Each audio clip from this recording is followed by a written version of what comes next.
বলুন তো, আল্লাহ কি আমাদের কাছে খাবার চায়? কথা বলেন, খাবার চায়? এই পর্যন্ত আল্লাহ আমাদের কাছে কিছু চেয়েছেন যে তোমার উপসি ফসল, হ্যাঁ, তোমার বাড়ি, তোমার গাড়ি, এগুলো আমাকে দাও? আল্লাহ বলছেন ওয়াসতাবির আলাইহা লা নাসআলুকা রিজকা, আমি আল্লাহ তোমার কাছে খাবার চাই না, নাহনু নারযুকুকা, তুমি যদি এইভাবে সালাতের নির্দেশনা দাও আমি আল্লাহ তোমাকে রিজিকের ফয়সালা করে দিব। সুবহানাল্লাহ। রিজিকের মালিক কে? তাইলে 2 নম্বর আমলটা, আমার পরিবার, আমি জাহান্নামের কঠিন শাস্তি থেকে বাঁচার জন্য 2 নম্বর আমলটা হচ্ছে আমি তো সালাতে যাবই, আমার পরিবারকেও সালাতের নির্দেশ দিব। রাজি আছেন ইনশাআল্লাহ?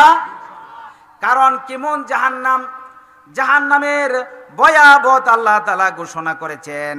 এমন জাহান্নাম যে জাহান্নাম, হাযিহি জাহান্নামুল্লাতী কুনতুম তুআদুন। সূরা ইয়াসিন আল্লাহ তাআলা বললেন এই তো সেই জাহান্নাম যার ওয়াদা আমি দিয়েছিলাম। 70,000 ফেরেশতা জাহান্নামের 70,000 শিকল টেনে টেনে হাশরের দিকে, হাশরের মাঠের দিকে আসতে থাকবে। আল্লাহর হাবিব সাল্লাল্লাহু আলাইহি সাল্লাম সাহাবায়ে আজমাইনদেরকে নিয়ে এইভাবে কথা বলছিলেন। হঠাৎ একটা বিকট আওয়াজ শোনা গেল। সাহাবায়ে আজমাইন জিজ্ঞাসা করলেন, ইয়া রাসূলুল্লাহ, কিসের আওয়াজ? আল্লাহর হাবিব বললেন, সাহাবারা রে, আমি নবী, তোমরা নবী না। আমি যা দেখি, যা শুনি, তোমরা তা দেখো না। জাহান্নামের গভীরে আজ থেকে 70 বছর আগে একটা পাথর নিক্ষেপ করা হয়েছিল। 70 বছর পরে জাহান্নামের তলদেশে আজকে এটা পাথরটা স্পর্শ করেছে। এই জাহান্নামে আমরা কেউ যেতে চাই না। এতএব আমরা সালাতের চর্চা ফ্যামিলিতে করব কি না? করবো তো ইনশাআল্লাহ। কে কে করবো একটু হাতটা আল্লাহকে দেখাই। লিল্লাহে তাকবীর, লিল্লাহে তাকবীর।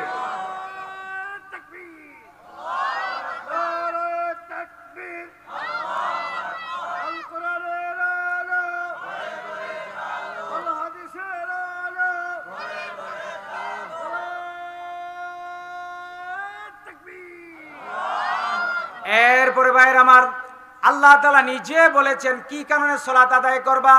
ইন্নাস সালাতা তানহা আনিল ফাহশাই ওয়াল মুনকার। বান্দারে, কেউ যখন 5 ওয়াক্ত সালাত যারা পুরুষ তারা যদি জামাতে আদায় করে, এই মানুষটার দ্বারা আর খারাপ কাজ করা সম্ভব হয় না। এরপরেও যদি খারাপ কাজ করে, বোঝা গেল তার সালাত আল্লাহ কবুল করছেন না, ঠিক কিনা? এতএব এবার আমি আসি 2 নম্বর আমলের কথা বললাম। পরিবারটাকে জাহান্নামের আগুন থেকে নিজে বাঁচার জন্য এবং পরিবারকে বাঁচানোর জন্য 2 নম্বর আমল হচ্ছে আমার ঘরকে সালাতের পরিণত করব। আল্লাহর হাবিব বললেন, লা তাজআলু বুয়ুতাকুম কুবুরা।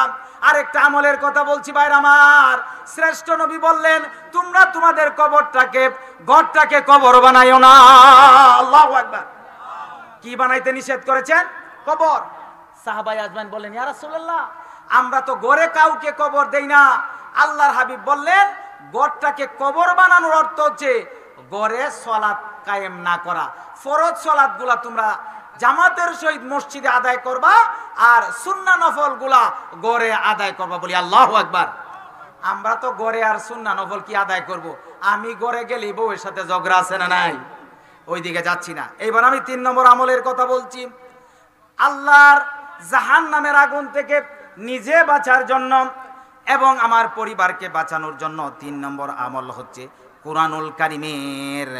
কুরআনুল কারীমটাকে গড়ে জারি রাখা, এর তেলাওয়াত গড়ে জারি রাখা। আল্লাহ তাআলা কুরআনুল কারীমের 33 নম্বর সূরা আহজাব এর 34 নম্বর আয়াতে বলেন, ওয়াযকুরনা মা ইউতলা ফি বুয়ুতিকুন্না মিন আয়াতিল্লাহ।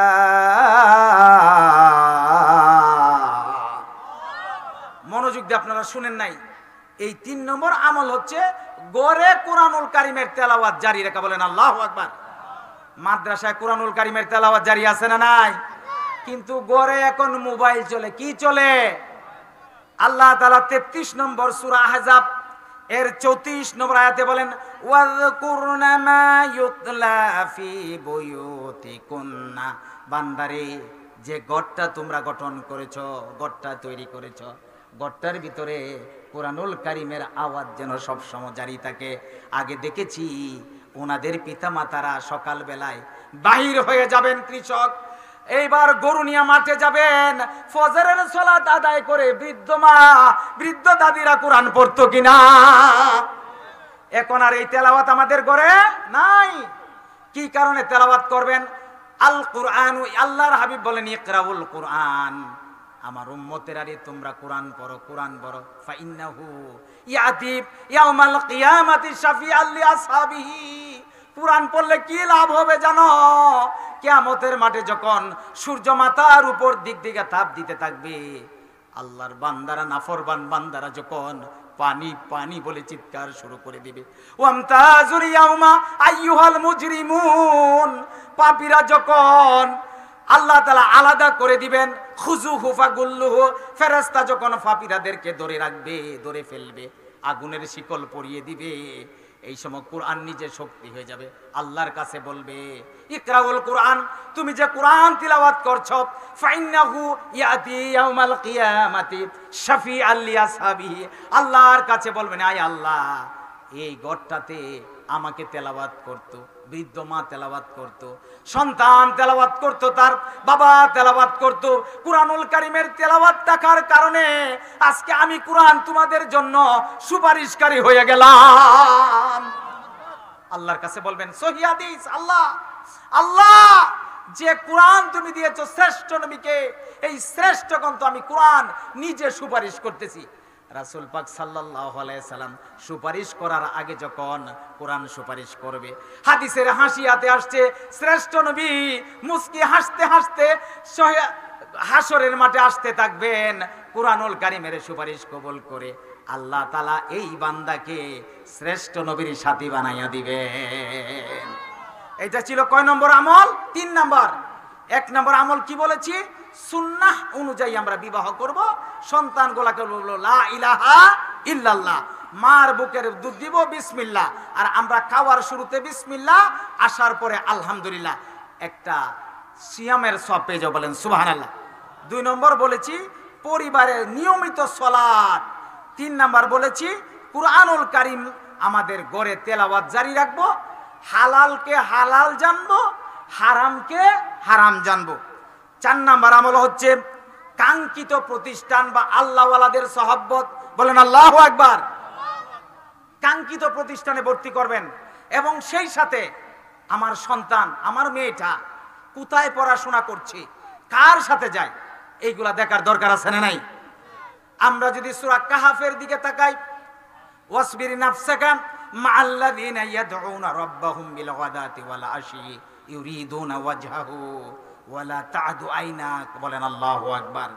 লা ইলাহা, এরকম তো হয় না, পানি খাইতে হয় কেন?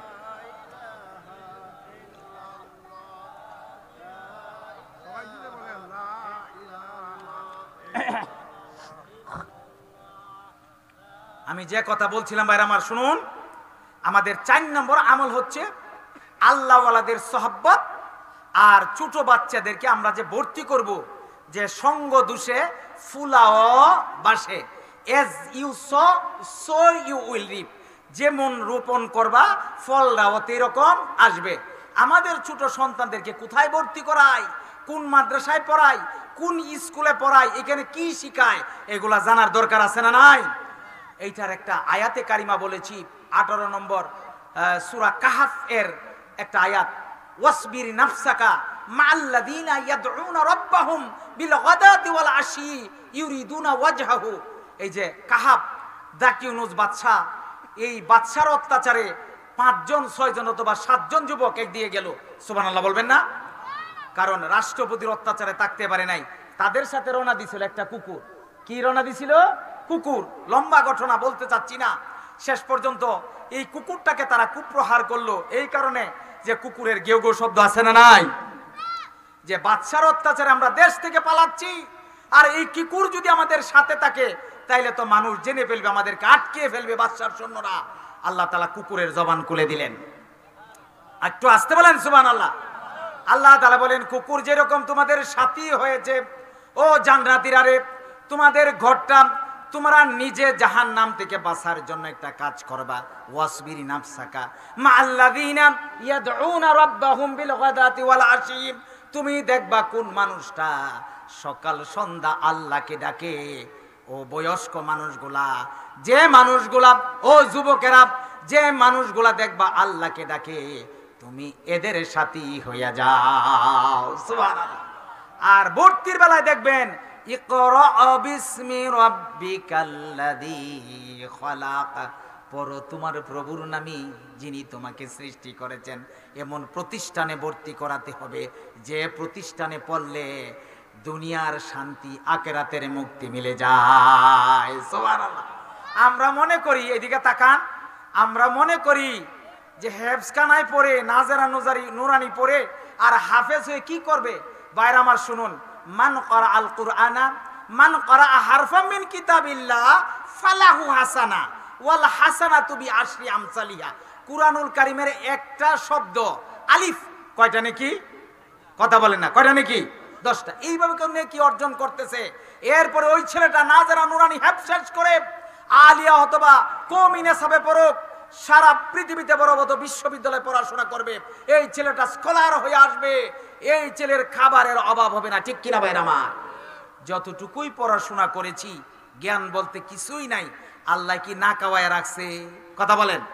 হ্যাঁ, এই যে হুজুর বললেন তুমি সিমেন্ট রোডের ব্যবসাতে কি করবা, তুমি কুরআনুল কারীমের দাওয়াত দিতে থাকো, আমি কি ঠকে গিয়েছি না জিতেছি? কথা বলেন। এই জন্য মাদ্রাসায় পড়ান আপনার সন্তানকে। আমরা চাই এই দেশের যে শিক্ষা ব্যবস্থা, আমি যদি কখনো নির্বাচিত হতে পারতাম, আল্লাহর কাছে দোয়া করি আমাদেরকে আলেম উলামা হকপন্থীদেরকে আল্লাহ তাআলা সমাজের নেতায় পরিণত করুক, বলি আমিন। তাহলে আমরা চাইলাম এমন একটা শিক্ষা ব্যবস্থা, যে শিক্ষা ব্যবস্থার দ্বারক বাহক শ্রেষ্ঠ নবী মুহাম্মদুর রাসূলুল্লাহ সাল্লাল্লাহু। ভাইরা আমার, যে কথা বলছিলাম আমি, আমাদের 4 নম্বর কাজ হচ্ছে সন্তানগুলোকে কাঙ্ক্ষিত প্রতিষ্ঠানে ভর্তি করা। আমার 5 নাম্বার পয়েন্টটা আমি সংক্ষিপ্ত আকারে বলেই আমার কথা শেষ করে দিব। 5 নাম্বার হচ্ছে যে সংসারটা আমরা আল্লাহকে সাক্ষী রেখে আমরা ইজাব কবুলের মাধ্যমে যে সংসারটা শুরু করেছি, মাগো কান কারা করে শুনতে হবে। যে সংসারটাতে তুমি এসেছ, বাবার বাড়িতে 16টা বছর ছিল, 18টা বছর ছিল। ও যুবকেরা, আমরা যেদিন থেকে বালেগ হয়েছি সেই দিন থেকে একজন সাথীর চিন্তা করেছি। আল্লাহ তাআলা বলেন, ওয়া মিন আয়াতিহিম আন খালাকা লাকুম মিন আনফুসিকুম আজওয়াজা। পুরুষারে তোমরা শোনো, আমি আল্লাহ তোমাদের থেকে তোমাদের নারীদেরকে সৃষ্টি করেছি। স্ত্রী হচ্ছে পুরুষ থেকে সৃষ্টি, বলেন আল্লাহু আকবার। এই জন্য 5 নম্বর আমল হচ্ছে স্বামী স্ত্রী উভয় মিলে আল্লাহর হুকুম মানা, নবীর তরিকায় পরিবারটা পরিচালনা করা। সুবহানাল্লাহ কয় না? আল্লাহু আকবার।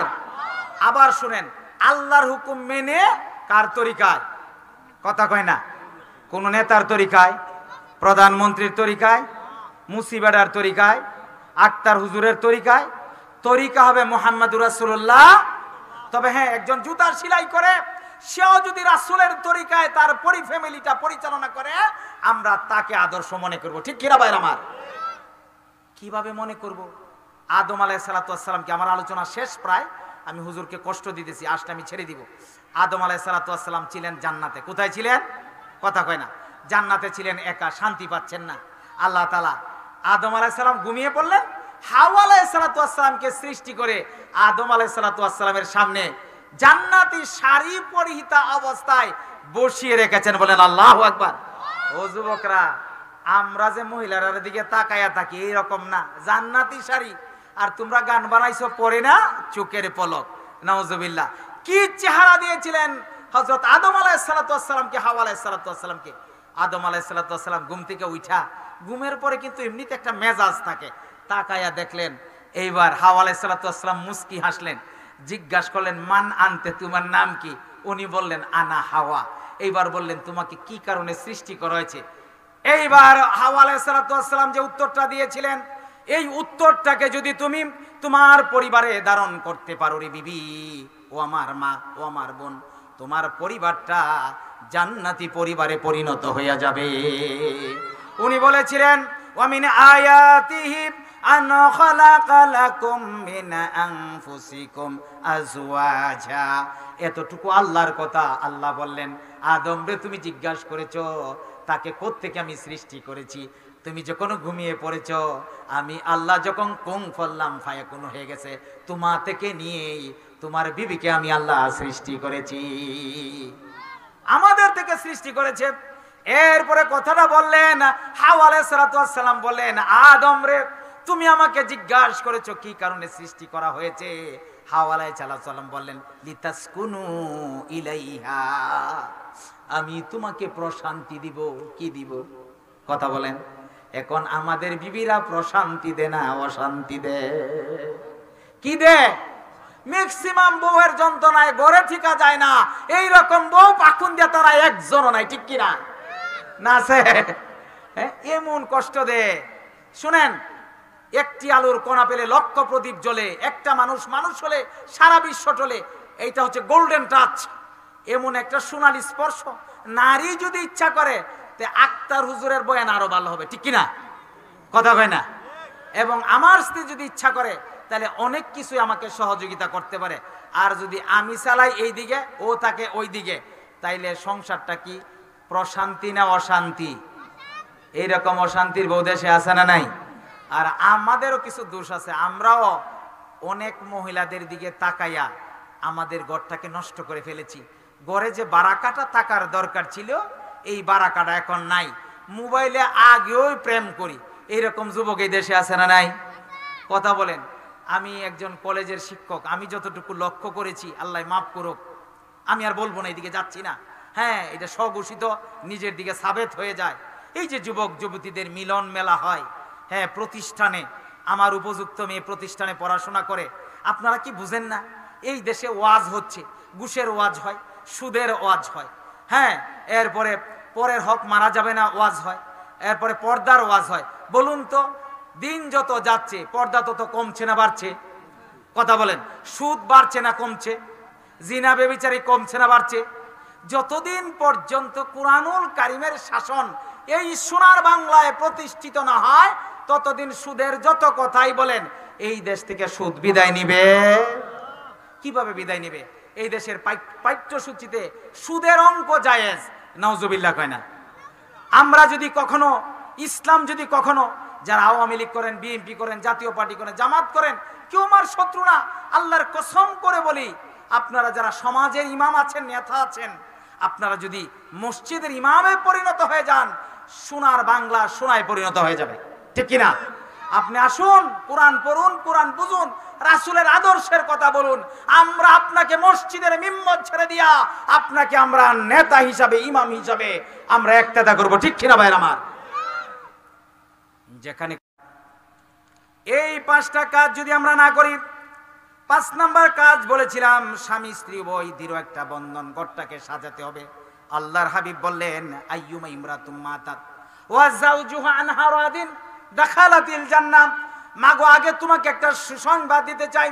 তুমি যদি তোমার স্বামীকে প্রশান্তি দাও, মেন্টালি স্যাটিসফ্যাকশন যদি তোমার প্রতি হয়ে যায়, তোমার প্রতি যদি রাজি হয়ে থাকে, আল্লাহর হাবিব একটা সুসংবাদ দিলেন। আইয়ুমা ইমরাতুম মাতাত, কোন স্ত্রী যদি মারা যায় অথবা মারা গেল না, ওয়া যাওজুহা আনহা রাদিন, স্বামী বলল, আরে আমি কি হারাচ্ছি, এত একটা স্ত্রী ছিল, আমাকে মানসিক প্রশান্তি দিত। আমি ঘাটে যখন ছিলাম, মাঠ থেকে আসতাম, ব্যবসা থেকে আসতাম, আমার দিকে আগায় আসতো, মুস্কি হাসতো, আমাকে প্রশান্তি দেওয়ার চেষ্টা করত। আমি শত কথা বললেও সে সব কিছু মেনে নিয়ে আমার আনুগত্য করত, স্বামী হিসাবে যতটুকু করার দরকার। আরে আমি কি হারালাম? শ্রেষ্ঠ নবী বললেন, স্বামী যদি করে তার হৃদয়ে সামান্য কষ্ট অনুভব করে স্ত্রীর জন্য, ওই স্ত্রীর জন্য আল্লাহর তো এই জান্নাত ওয়াজিব হইয়া যায়। নারী জান্নাতে যাওয়া যে সহজ, পুরুষরা 1000 গুণে কঠিন, ঠিক কিনা ভাইরা আমার? স্বামী যদি সন্তুষ্ট থাকবে, আইয়ুমা ইমরাতুম মাতাত ওয়া যাওজুহা আনহা রাদিন, কারণ সে তো বলছে আমি প্রশান্তি দিব। কি দিব? প্রশান্তি এখন দে না। এই যে হুজুরের কাছে খালি আসে, আইসা কয়, হুজুর আমার বিবি কথা শুনে না। কিভাবে শুনবে? চাকরিজীবী বিয়া করছি, চাকরি যখন নারীর হাতে টাকা আইসা যায়, ম্যাক্সিমাম নারী স্বামীরে আর কিছু মূল্যায়নই করে ইল্লা মাশাআল্লাহ কম করতে পারে, আর চিন্তা করে এতগুলো মানুষের সাথে সে যখন অবস্থান করে স্বামীরে তখন তার মানুষই মনে হয় না। এরকম স্ত্রী দেশে আছে না নাই?